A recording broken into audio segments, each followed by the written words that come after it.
تبارك الذي نزل الفرقان على عبده ليكون للعالمين نذيرا. ونستعينه ونستغفره ونؤمن به ونتوكل عليه ونعوذ بالله من شرور أنفسنا ومن سيئات أعمالنا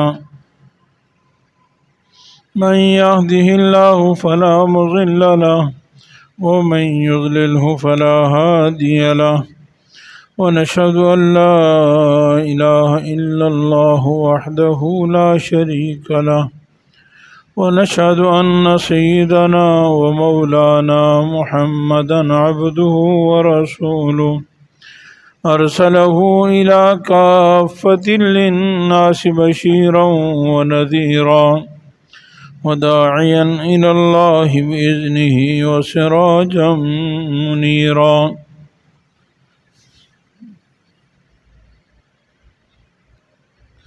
أما بعد فأعوذ بالله من الشيطان الرجيم. بسم الله الرحمن الرحيم. وما لكم لا تقاتلون في سبيل الله والمستضعفين من الرجال والنساء الذين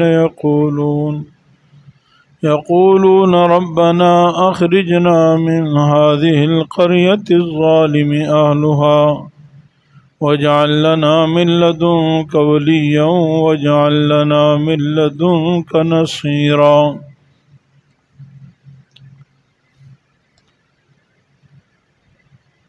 وقال تعالى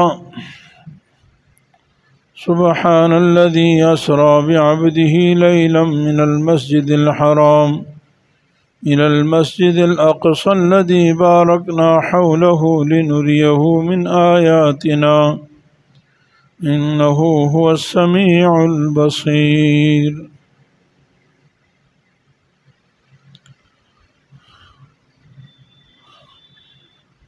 صدق الله العلي العظيم وصدق رسوله النبي الحبيب الكريم ونحن على ذلك لمن الشاهدين والشاكرين والحمد لله رب العالمين. درود شریف پڑھیں. اللهم صل على محمد وعلى آل محمد كما صليت على إبراهيم وعلى آل إبراهيم إنك حميد مجيد. اللهم بارك على محمد وعلى آل محمد كما باركت على إبراهيم وعلى آل إبراهيم إنك حميد مجيد. رب اشرح لي صدري ويسر لي أمري واحلل عقدة من لساني يفقهوا قولي رب زدني علما.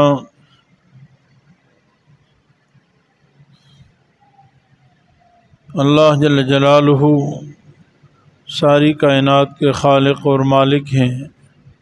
وہ اکیلے ہیں، اس کا کوئی شریک نہیں ہے.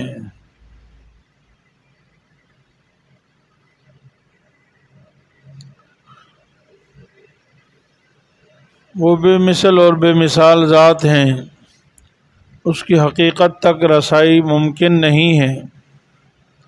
اللہ تعالیٰ کو اس کی صفات کے ذریعے سے پہچانا جاتا ہے. اس ساری کائنات کے بنانے والے اللہ ہیں.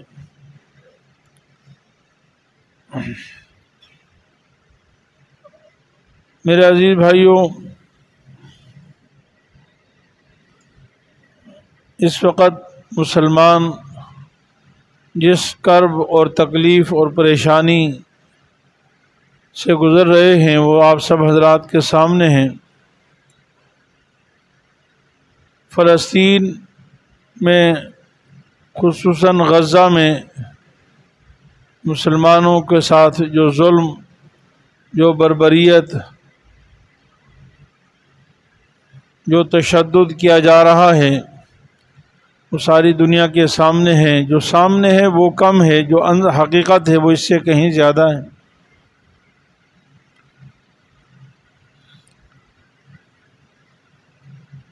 فلسطین ملک شام کا ایک حصہ ہے، اور قرآن و سنت میں فلسطین کی، شام کی بڑے فضائل وارد ہوئے ہیں۔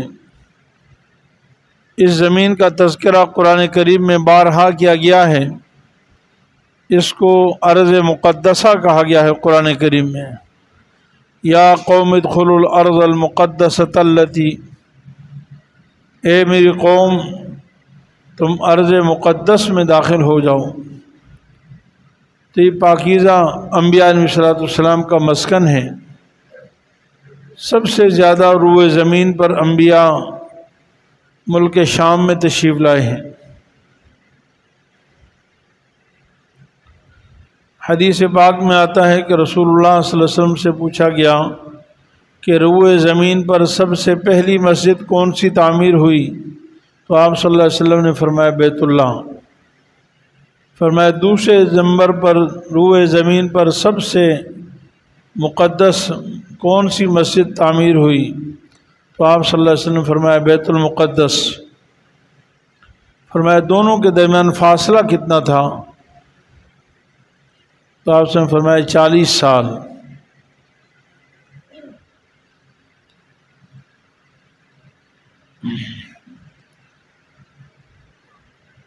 ویسے تو مشہور ہے کہ بیت اللہ کی تعمیر سیدنا ابراہیم خلیل اللہ اور سیدنا اسماعیل علیہ السلام نے فرمائی، اور بیت المقدس کی تعمیر حضرت داؤد علیہ السلام اور حضرت سیدنا سلیمان علیہ السلام نے تعمیر فرمائی۔ لیکن جناب رسول اللہ صلی اللہ علیہ وسلم جس تعمیر کا ذکر فرما رہے ہیں یہ وہ تعمیر نہیں ہے جو ابراہیم خلیل اللہ نے کی، جو سیدنا سلیمان علیہ السلام نے کی۔ اس لیے کہ تاریخی واقعات سے پتہ چلتا ہے کہ ابراہیم علیہ السلام اور سلیمان علیہ السلام کے درمیان جو فاصلہ ہے وہ 1000 سال سے زیادہ ہے۔ یہ بات تو حقیقت ہے کہ بیت اللہ کی تعمیر ابراہیم علیہ السلام نے فرمائی، بیت المقدس کی تعمیر حضرت سلیمان علیہ السلام نے فرمائی، لیکن ان دونوں کی آمد کے درمیان جو فاصلہ ہے وہ 1000 سال ہے۔ تو آپ صلی اللہ علیہ وسلم فرما رہے ہیں کہ ان دونوں کی تعمیروں میں فاصلہ 40 سال کا ہے۔ تو اس سے معلوم ہوا کہ یہ کوئی اور تعمیر ہے جس کا اللہ تعالیٰ تذکرہ فرما رہے ہیں، رسول اللہ صلی اللہ علیہ وسلم تذکرہ فرما رہے ہیں۔ تو علماء فرماتے ہیں کہ اصل میں یہ دونوں وہ تعمیریں ہیں جو سیدنا آدم علیہ السلام نے تعمیر فرمائی۔ سب سے پہلے بیت اللہ کی تعمیر حضرت آدم علیہ السلام نے فرمائی، اور پھر 40 سال بعد حضرت آدم علیہ السلام نے ہی بیت المقدس کی تعمیر فرمائی۔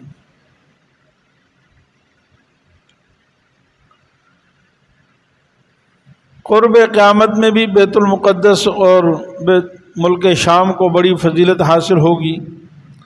حضرت عیسیٰ علیہ السلام کا نزول بھی اسی شام کے علاقے میں ہوگا۔ دجال کو بھی اسی شام میں قتل کیا جائے گا، اور مسلمانوں کا مرکز بھی شام ہوگا۔ اور ملک شام کے مسلمانوں کے تو میں یہ عرض کر رہا تھا کہ اس سے یہ بات واضح ہو گئی کہ بیت المقدس کی اصل تعمیر سلیمان علیہ السلام کی نہیں ہے، بلکہ یہ اس سے پہلے کی ہے۔ اس لیے یہودیوں کا یہ کہنا کہ یہ اصل میں ہماری وراثت ہے بیت المقدس اور ہم ہی اس کے وارث ہیں، یہ غلط ہے، یہ جھوٹ ہے۔ ہاں، انبیاء علیہ السلام کا مرکز ہے، اور اس کے وارث وہی لوگ ہیں جو انبیاء کے وارث ہیں۔ اور جناب رسول اللہ صلی اللہ علیہ وسلم کے آنے کے بعد قیامت تک اب کوئی اور نبی نہیں آئے گا، نیا کوئی نبی نہیں آئے گا۔ آپ خاتم النبیین ہیں۔ سارے انبیاء علیہ السلام کے وارث حضرت محمد صلی اللہ علیہ وسلم ہیں، اور حضرت محمد صلی اللہ علیہ وسلم کے جانے کے بعد قیامت تک اب یہ امت ہے۔ اس لیے بیت المقدس کی اصل وراثت اس امت کے پاس ہے۔ مسلمان اس کے وارث ہوں گے۔ پھر اس کی ایک اور بات، بہت اہم بات جو بیت المقدس کی فضیلت پر بھی دلالت کرتی ہے اور اس امت کے اعزاز اور اس امت کے وارث ہونے پر بھی دلالت کرتی ہے، وہ واقعہ معراج ہے۔ اللہ تعالیٰ نے جناب رسول اللہ صلی اللہ علیہ وسلم کو جب معراج کروائی تو قرآن کریم میں 2 مسجدوں کا ذکر ہے، ایک بیت اللہ اور ایک مسجد اقصی۔ سبحان الذی اسریٰ بعبدہ لیلا من المسجد الحرام الی المسجد الاقصی، پاک ہے وہ ذات جو اپنے بندے کو راتوں رات لے کر گئی مسجد حرام سے مسجد اقصی تک۔ تو آپ سب کے معراج میں یہ 2 جگہیں خصوصیت سے داخل ہیں، اور اللہ تعالیٰ نے اس کا تذکرہ فرمایا ہے کہ مسجد حرام سے آپ روانہ ہوئے اور مسجد اقصی تک گئے۔ یہ معراج کے یہ جو حصہ ہے اس کو اسراء کہتے ہیں، اور قرآن کریم کی آیت سے ثابت ہے۔ اس لیے علماء فرماتے ہیں کہ جو اس حصے کا منکر ہے وہ کافر ہے، کیونکہ قرآن کریم کے نص بیت المقدس سے پھر آسمانوں پر اور عرش پر اور جنت اور جہنم کی سیر وہ احادیث مشہورہ اور متواترہ سے ثابت ہے، لیکن بہرحال اس کا منکر کافر نہیں کہلاتا، ضال اور مضل اور گمراہ کہلاتا ہے۔ اور قرآن کریم کی سے جو چیز ثابت ہے اس کا منکر کافر، ہر ایک کا اپنا اپنا مقام ہے، درجہ ہے۔ تو آپ صلی اللہ علیہ وسلم کو جو اعزاز واقعہ معراج سے دیا گیا تھا اس میں اللہ تعالیٰ نے بیت اللہ مسجد حرام کے ساتھ ساتھ بیت المقدس کو بھی یہ اعزاز بخشا ہے۔ اور پھر مسلمانوں کا قبلہ تو بیت اللہ ہے، لیکن نبی کریم صلی اللہ علیہ وسلم نے 1,24,000 کم و بیش انبیاء علیہ السلام کی امامت واقعہ معراج کے درمیان بیت المقدس میں کروائی، جس سے یہ معلوم ہوا، جس سے یہ پتہ چلا کہ جس طرح جناب رسول اللہ صلی اللہ علیہ وسلم بیت اللہ کے اصل وارث ہیں، اسی طرح بیت المقدس کے وارث بھی جناب رسول اللہ صلی اللہ علیہ وسلم ہیں۔ سارے انبیاء علیہ السلام کی امامت رسول اللہ صلی اللہ علیہ وسلم نے بیت المقدس میں کروائی۔ اس سے بیت المقدس کی فضیلت بھی معلوم ہوتی ہے کہ بیت المقدس کی بہت بڑی فضیلت ہے۔ نبی کریم صلی اللہ علیہ وسلم نے فرمایا کہ کسی مسجد کی طرف سفر کرنا جائز نہیں، بلکہ مطلقاً فرمایا کہ لا تشد الرحال، مت سفر کیا کرو، لخت سفر مت باندھا کرو، سامان سفر مت باندھا کرو مگر صرف 3 مسجدوں کی طرف۔ علماء فرماتے ہیں کہ اس سے مراد یہ ہے کہ صرف مسجد کی فضیلت حاصل کرنے کے لیے اگر کوئی جانا چاہتا ہے تو صرف 3 مساجد فضیلت کے اعتبار سے اعلیٰ ہیں، ورنہ دنیا بھر کی ساری مسجدیں مسجد ہونے کے اعتبار سے سب برابر ہیں، ہر مسجد کا ایک ہی مقام ہے، کسی مسجد کو کسی مسجد پر فضیلت حاصل نہیں ہے۔ ہاں دنیا میں 3 مسجدیں ایسی ہیں کہ نفس مسجد ہونے میں بغیر کسی اور وجہ کے یا کسی اور سبب کے صرف مسجد ہونے کے اعتبار سے ان کو فضیلت حاصل ہے، وہ 3 ہیں، ایک بیت اللہ، ایک بیت المقدس اور تیسری مسجد نبوی۔ یہ 3 مسجدوں کو یہ الگ فضیلت اور اعزاز حاصل ہے۔ تو اس لیے کوئی آدمی کہتا ہے جی میں اس مسجد کی بجائے اس مسجد میں چلا جاتا ہوں ثواب زیادہ ملے گا، تو مسجد ہونے کے اعتبار سے ثواب کہیں نہیں ملتا سوائے ان 3 مسجدوں کے۔ تو اس میں بھی رسول اللہ صلی اللہ علیہ وسلم نے اس امت کے لیے اعزاز بتایا ہے کہ میرے امتی اگر کسی مسجد کی طرف سفر کرنا چاہتے ہیں تو ان 3 مساجد کی طرف سفر کیا کریں، بیت اللہ کے لیے، بیت المقدس کے لیے اور مسجد نبوی کے لیے۔ تو بہرحال یہ مسجد نبوی بیت المقدس کو اللہ تعالیٰ نے بڑی شان عطا فرمائی ہے، اور اس اعزاز میں تو بیت المقدس ممتاز ہے، یکتا ہے کہ 1,24,000 انبیاء علیہ السلام بیت المقدس میں جمع ہوئے ہیں۔ یہ اعزاز تو بیت اللہ کو حاصل نہیں ہے۔ کتنے انبیاء علیہ السلام بیت اللہ آئے، کتنے نہیں آئے، اس کا ہمیں پتہ نہیں ہے، ہو سکتا آئے ہو سکتا ہے نہ آئے ہو، کیونکہ کافی عرصہ تو بیت اللہ کا وجود بھی نہیں تھا، طوفان نوح میں ڈوب گیا تھا، اور پھر حضرت ابراہیم علیہ السلام نے اس کی تعمیر فرمائی۔ بہرحال بیت المقدس کو یہ اعزاز حاصل ہے کہ 1,24,000 انبیاء علیہ السلام نے وہاں نماز پڑھی ہے، اور رسول اللہ صلی اللہ علیہ وسلم نے وہاں نماز پڑھائی ہے۔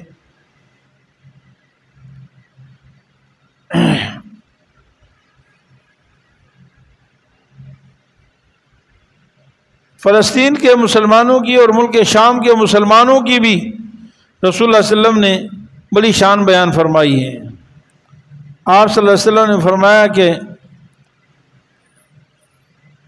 ایمان مضبوط جو ایمان ہے وہ شام والوں کا ہے۔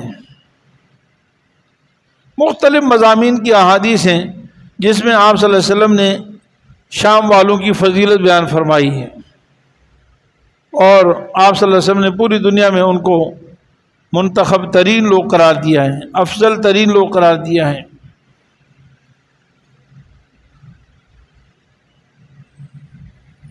آپ کے سامنے کہ کتنے عرصے سے فلسطین کا قضیہ چل رہا تھا، اور اس پر صرف یہود نہیں، یہود تو ہمارے دشمن ہیں، قرآن کریم نے اس کی وضاحت فرما دی، لَتَجِدَنَّ أَشَدَّ النَّاسِ عَدَاوَةً لِلَّذِينَ آمَنُوا الْيَهُودَ وَالَّذِينَ أَشْرَكُوا، مسلمانوں کے سب سے بڑے دشمن یہودی ہیں اور مشرک ہیں۔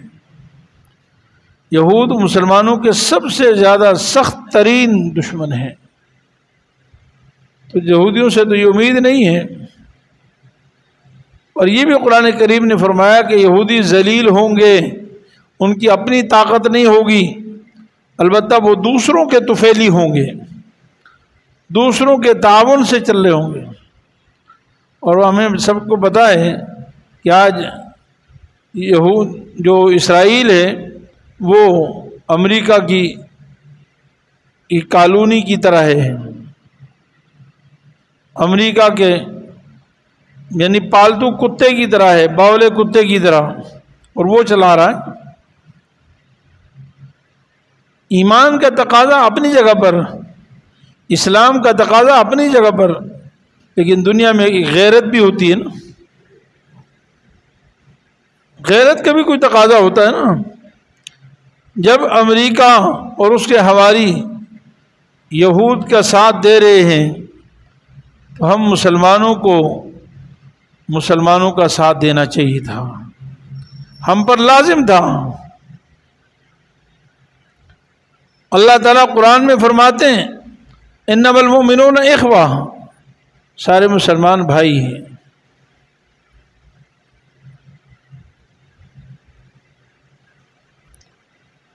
دو بھائیوں کا آپس میں بھائی بہن ہونا نسب کے اعتبار سے،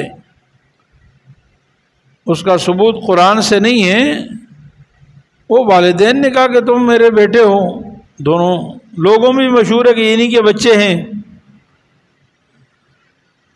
اس کی بنیاد پر وہ بچے ہیں۔ لیکن مسلمان کا بھائی ہونا قرآن سے ثابت ہے کہ مسلمان آپس میں بہن بھائی ہیں، رشتہ دار ہیں۔ مسلمان پر لازم ہے کہ بھائی کی مدد کریں۔ آپ صلی اللہ علیہ وسلم فرمایا مثل المؤمنین فی توادہم وتراحمہم وتعاطفہم کجسد واحد ان اشتکا عینہ اشتکا کلہ وان اشتکا رأسہ اشتکا کلہ۔ مسلمانوں کی مثال آپس میں محبت کرنے میں، دوستی کرنے میں، مدد کرنے میں، ایک دوسرے کے لیے شفقت ہونے میں ایسے ہے جیسے ایک جسم ہوتا ہے، اگر کسی کی آنکھ میں تکلیف ہو تو پورا جسم بے چین ہوتا ہے، اگر کسی کے سر میں تکلیف ہو تو پورا جسم بے چین ہوتا ہے۔ مسلمان جسم یہ نہیں کہتا کہ بھئی ایک آنکھ میں تکلیف، باقی تو ٹھیک ٹھاک ہو، کوئی پریشانی نہیں۔ اور اس سے جب پوچھا کوئی کہ بھئی کیا حال ہے، تو فوراً کہے گا بھئی آنکھ میں تکلیف ہے یار، بہت تکلیف۔ وہ آنکھ کی تکلیف اس کو سب سے زیادہ نظر آ رہی ہے، سر میں درد ہے، بھئی 6 فٹ کا قد ہے، اتنا بڑا، بھئی لیٹا ہوا ہے، سو رہا ہے، بھئی کیوں آرام کر رہے ہو؟ بھئی کام پہ نہیں جا رہے، پڑھنے نہیں جا رہے، تعلیم نہیں حاصل کر رہے، سر میں درد ہو رہا ہے۔ تو اس سے کوئی کہے بھئی ایک سر میں درد ہے، باقی جسم تو ٹھیک ہے، کوئی بھی اعتراض نہیں کرتا، کیونکہ پورے جسم میں کہیں بھی درد ہو تو اس کو تکلیف ہوتی ہے۔ آج ملک شام میں اور فلسطین میں، بیت المقدس کے آس پاس رہنے والوں میں مجاہدین نے اپنی جان کی بازی لگا دی، اپنے بچے یتیم کر دیے، اپنی عورتوں کو بیوہ کر دیا، اور پھر دنیا کی تاریخ کا وہ بدترین ظلم ہوا جہاں اسپتالوں پر بم گرائے جا رہے ہیں، اسکولوں پر بم گرائے جا رہے ہیں، مساجد کو منہدم کیا جا رہا ہے۔ ملکوں میں جنگیں ہوتی ہیں لیکن جنگوں کے یہ اصول تو نہیں ہے، یہ تو درندوں کے کام ہیں، یہ انسانوں کے کام تو ہیں۔ کتے بلے کی لڑائی میں اور انسانوں کی لڑائی میں تو فرق تو ہوتا ہے نا۔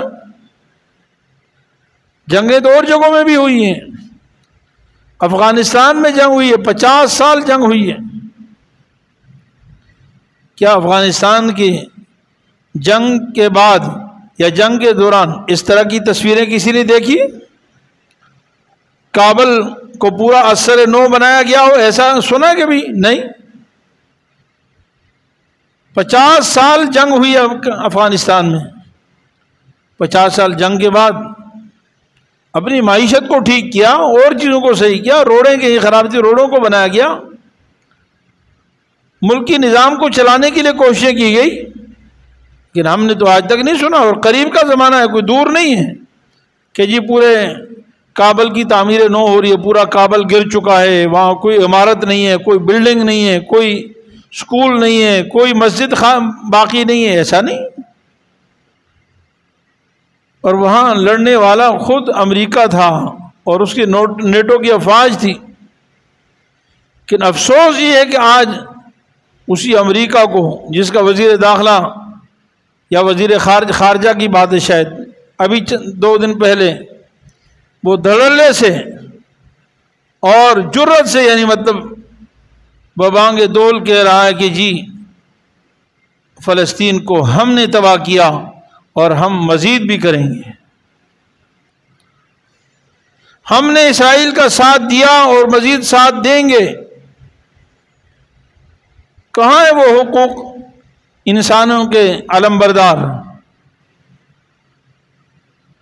کہاں ہیں وہ لوگ جو کہتے ہیں بلیوں کے حقوق ہیں، چوہوں کے حقوق ہیں، کتوں کے حقوق ہیں؟ ان پر ان کو ترس آتا ہے، ان کو یہ درندگی، یہ ظلم، یہ تشدد، یہ قتل و غارت گری یہ نظر نہیں آتی، یہ سفاکیت نظر نہیں آتی؟ کیا دنیا میں اس کی تاریخ ہے؟ آج غزہ سیلاب میں اس کی زد میں نہیں تباہ ہوا، وہاں زلزلہ نہیں آیا، وہاں انسانوں پر بم گرائے گئے، میزائل داغے گئے، انسانوں کے جسموں کو ہوا میں اڑایا گیا۔ لیکن افسوس یہ ہے کہ میں اور آپ اور ہمارے حکمران آج بھی خواب غفلت میں ہیں۔ پوری دنیا کی عالم اسلام کی عالمی شخصیت شیخ الاسلام حضرت مولانا مفتی محمد تقی عثمانی صاحب دامت برکاتہم العالیہ نے فتویٰ دیا ہے کہ پوری دنیا کے مسلمان حکمرانوں پر اس وقت جہاد کرنا فرض ہے.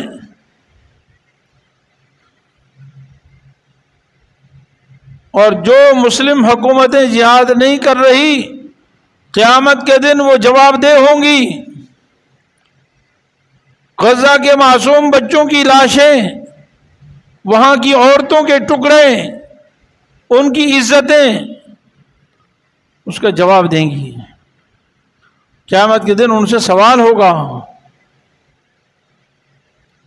آج اتنے بڑی مملکت ہیں، اتنے مسلمان ہیں، 1.5-2 ارب کے قریب مسلمان، اتنی حکومتیں، ایٹمی طاقتیں، ہر اعتبار سے، معیشت کے اعتبار سے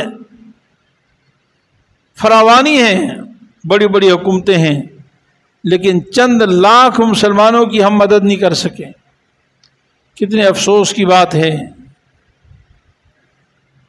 میرے عزیز بھائیوں، لیکن اس کا مطلب یہ نہیں ہے کہ ہم ہاتھ پہ ہاتھ دھر کے بیٹھ جائیں اور اب مایوس ہو جائیں. اپنے حصے کا کام مجھ پر اور آپ پر آج بھی لازم ہے. ہم اپنا کام کریں. غزہ کے مسلمانوں کے لیے، فلسطین کے مسلمانوں کے لیے سب سے پہلا کام، جو سب سے آسان کام ہے، وہ یہ ہے کہ ہم دعائیں جاری رکھیں. ہم اللہ کی رحمت سے مایوس نہیں. اور ہمیں اسلام سے یہ پتہ چلتا ہے کہ فلسطین پر حکومت مسلمانوں ہی کی رہے گی. وقتی طور پر حالات آتے ہیں، لیکن یہ وقتی حالات ہیں. 2002 میں غالباً افغانستان پر بھی امریکہ قابض بن گیا تھا اور ہم سب حوصلے ہار گئے تھے. افغانستان میں طالبان جنگلات کی طرف چلے گئے تھے اور دنیا یہ کہہ رہی تھی کہ بس ختم ہو گیا، اب تو نام و نشان نہیں رہے گا. اور چند سالوں میں ملا محمد عمر مجاہد رحمہ اللہ کا بھی انتقال ہو گیا، وہ بھی شہید ہو گئے. پھر اور حوصلے پست ہو گئے. لیکن اللہ کا دین افراد کا محتاج نہیں ہوتا ہے. اللہ کا دین نظام نظریے پہ چلتا ہے. اس نظریے کے تحفظ کے لیے اللہ ہر زمانے میں امت کو پیدا فرماتے ہیں. ملا عمر مجاہد بھی چلا گیا، 20 ہزاروں مجاہدین بڑے بڑے نامور وہ بھی چلے گئے. لیکن آج ہمارے سامنے ہے کہ اللہ نے دوبارہ مسلمانوں کی آنکھوں کو ٹھنڈا کیا. افغانستان میں آج پوری دنیا میں واحد ایک اسلامی ملک ہے، پوری دنیا میں روئے زمین پر، جو مکمل اسلامی نظام کے ساتھ چل رہا ہے. فللہ الحمد ولہ الشکر.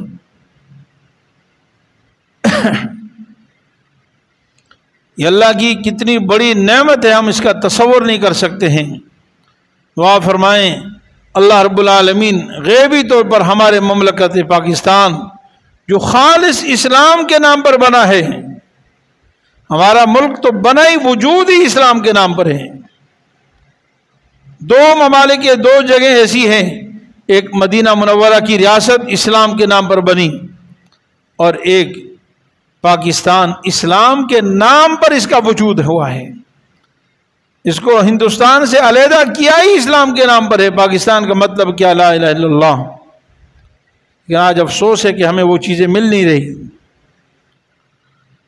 اللہ تعالیٰ اپنے فضل سے ہمارے ملک میں اسلامی نظام قائم فرما دے. یہاں پر مسلمان تو ہیں، اللہ اسلام قائم فرما دیں. تو میرے عزیز بھائیوں، ایک کام تو ہم سب نے یہ کرنا ہے کہ دعاؤں کا اہتمام کرنا ہے. دوسرا کام ان سے تعاون کرنا ہے. جو ہم سے ہو سکتا ہے تعاون کریں بھائی. شیخ الاسلام نے، مولانا تقی صاحب نے فرمایا کہ بھائی نفلی عمروں کے لیے جو جا رہے ہیں، نفلی حج کے لیے جو جا رہے ہیں، نفلی فرض نہیں، تو بجائے نفلی عمرہ کرنے کے، نفلی حج کرنے کے، وہ رقم فلسطین والوں کی تعاون کے لیے دیں، ان کی مدد آج بھی جاری رکھیں. اور تیسرا کام، ہمیں ان کا بائیکاٹ، اسرائیل اور اس کی مصنوعات سے بائیکاٹ جاری رکھنی ہے. اگر پہلے نہیں کر رہے تو آپ تو غیرت کر لیں. یہ اسلام کا شعبہ ہے. نبی کریم صلی اللہ علیہ وسلم کے زمانے میں بھی ہمیں اس طرح کے واقعات ملتے ہیں کہ صحابہ اکرام نے بائیکاٹ کے ذریعے سے بھی کافروں کو نقصان پہنچایا۔ حضرت ثمامہ بن اسال رضی اللہ عنہ یہ صحابی ہیں، یہ قید ہو کر رسول اللہ علیہ وسلم کی خدمت میں آئے۔ مسجد نبی میں ستون کے ساتھ ان کو باندھا گیا تھا۔ اس زمانے میں جب قید ہو کر آتے تھے تو مسجد نبی میں باندھتے تھے ستون کے ساتھ، اور اس کا مقصد یہ ہوتا تھا کہ وہ قیدی مسلمانوں کے کردار کو، ان کے اٹھنے بیٹھنے کو، ان کے اخلاق کو دیکھ کر متاثر ہو جائے اور مسلمان ہو جائے۔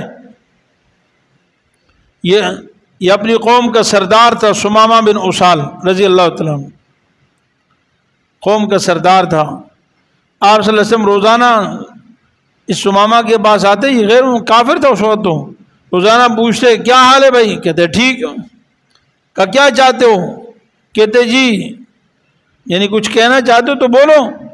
تو یہ ہر روز کہتا اگر آپ قتل کریں گے تو پھر قتل کے بدلے میں قتل کیا جائے گا، مطلب یہ کہ میری قوم ہے بدلہ ضرور لے گی، یعنی آپ قتل کریں گے تو قتل تذا دمن، پھر ایسے آدمی کو آپ قتل کریں گے جو خون والا ہے، مطلب وہ خون کا بدلہ خون سے لے گا، اور اگر آپ احسان کریں گے تو پھر یہ بہت، یعنی ایسے آدمی پر احسان کریں گے جو بہت شکر گزار اور قدردان ہے، مطلب احسان کریں تو میں بھی احسان کی قدردانی کروں گا۔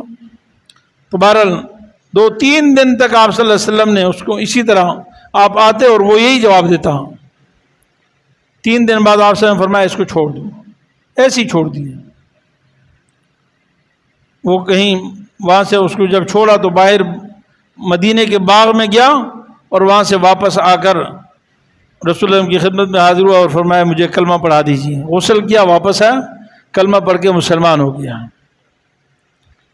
فرمایا کہ جب تم یہیں تھے تو تب کیوں نہیں مسلمان ہوئے؟ فرمایا میں اسی لیے مسلمان نہیں ہوا کہ دنیا میں لوگ مجھے تانا دے دیں گے، لوگ تانا دیتے کہ ڈر کے مسلمان ہوا ہے۔ اسلام میرے دل میں گھر کر گیا تھا، لیکن میں نے کہا ڈر کے نہیں مسلمان ہوں گا، میں جرت سے مسلمان ہوں گا۔ اس لیے جب آپ صلی اللہ علیہ وسلم نے مجھے چھوڑ دیا، پھر اپنے آزاد باہر گیا، غسل کیا، واپس آیا مسلمان۔ چونکہ وہ ویسے عمرے پہ جا رہا تھا، مشرکین بھی جاتے تھے، تو وہاں سے وہ مدینہ آپ صلی اللہ علیہ وسلم سے عرض کیا رسول اللہ میں عمرے پہ جا رہا تھا، میں ابھی چلا جاؤں؟ آپ نے فرمایا چلے جاؤ۔ تو یہ مکہ گیا، مکے والوں کو پتہ چل گیا کہ یہ فلاں قبیلے کا بڑا سردار ہے اور یہ مسلمان ہو گیا، تو انہوں نے ان کو چھیڑ چھاڑ شروع کی، تکلیف دی، تھوڑا سا تان و تشنیع کی، اور کہا تو بے دین ہو گیا، گمراہ ہو گیا، حضور کی غلامی میں آ گیا۔ تو حضرت ثمامہ بن اسال رضی اللہ عنہ نے فرمایا کہ یمن سے جتنا تمہارا کاروباری تجارت بزنس تمہاری تھی نا، اب آج کے بعد ایک دانہ ادھر سے نہیں آئے گا، تم مجھے کہہ رہے ہو؟ چنانچہ یہ واپس یہاں سے گیا اور وہاں سے پوری تجارت بند کر دی۔ مکے والوں کو بڑی پریشانی ہوگی کیونکہ مکے والوں کی زیادہ تجارت ادھر ہی تھی۔ تو بہرحال خلاصہ یہ کہ معاشی طور پر تجارتی طور پر بائیکاٹ کرنا یہ اسلام سے ثابت ہے۔ کافر کو کسی بھی طریقے سے آپ نقصان پہنچا سکتے ہیں۔ آج افسوس یہ کہ ہم میں سے شیطان ہمیں کہتے ہیں جی ایک بوتل پینے سے کیا ہو جائے گا، نہ پینے سے کیا ہو جائے گا، فلانا صرف، بھائی آپ کے بس میں تو یہی ہے نا، اگر اس سے نہیں ہوتا تو اگلا قدم آپ کر لو۔ بھائی کیا آپ فلسطین جا سکتے ہو؟ فلسطین گئے ہو کیا؟ کچھ اور کر سکتے ہو؟ نہیں کر سکتے نا، تو جو ہو سکتا ہے وہ تو کریں۔ حضرت یوسف علیہ السلام جب مصر کے بازاروں میں بک رہے تھے، ساری کائنات کے سب سے خوبصورت بچہ، تو ایک عورت رسیاں لے کر آئی جو چارپائی بننے والی رسیاں تھیں۔ تو کسی نے پوچھا کہ آپ اس رسیوں سے کیا کریں گی؟ کہا کہ مجھے پتا ہے کہ اس رسی کے بدلے میں یوسف نہیں ملے گا، یہ تو مصر کے اتنا بڑا حسین و جمیل آدمی بک رہا ہے، اس کی تو بڑی قیمت ہے، میرے پاس قیمت نہیں ہے، میں صرف یوسف کے خریداروں میں اپنا نام لکھوانا چاہتی ہوں کہ قیامت کے دن میرا نام بھی ہو جائے کہ میں بھی یوسف کے خریداروں میں سے تھی۔ میرے عزیز بھائیوں، جو ہم سے ہو سکتا ہے وہ کم از کم کریں اور اس سے غافل نہ ہو، پر یہ مت سوچیں اور جس درجے میں بھی ہو سکتا ہے قانون کے دائرے میں رہ کر احتجاج کریں، اپنا احتجاج سوشل میڈیا پر ریکارڈ کروائیں، اس کی مذمت کریں، اس کی برائی کریں، اور جہاں آپ حضرات کو علماء کرام بلائیں کہیں احتجاج کرنے کے لیے، بھائی امریکہ، برطانیہ، جاپان، اٹلی، پتہ نہیں کون کون سے کفر ممالک میں ایسے مرد و عورتیں بالکل ننگے جسم ہیں، یعنی بے حیائی، وہ چونکہ اپنے وہاں کے رسم و روایت کے اعتبار سے، لیکن وہ چیخیں مار مار کر احتجاج کر رہے ہیں، اور جب بات مسلمانوں کی آتی ہے تو کہتے جی ہمیں تو فرصت نہیں ہے، میں تو شریف آدمی ہوں جی، مجھے کچھ نہیں کرنا۔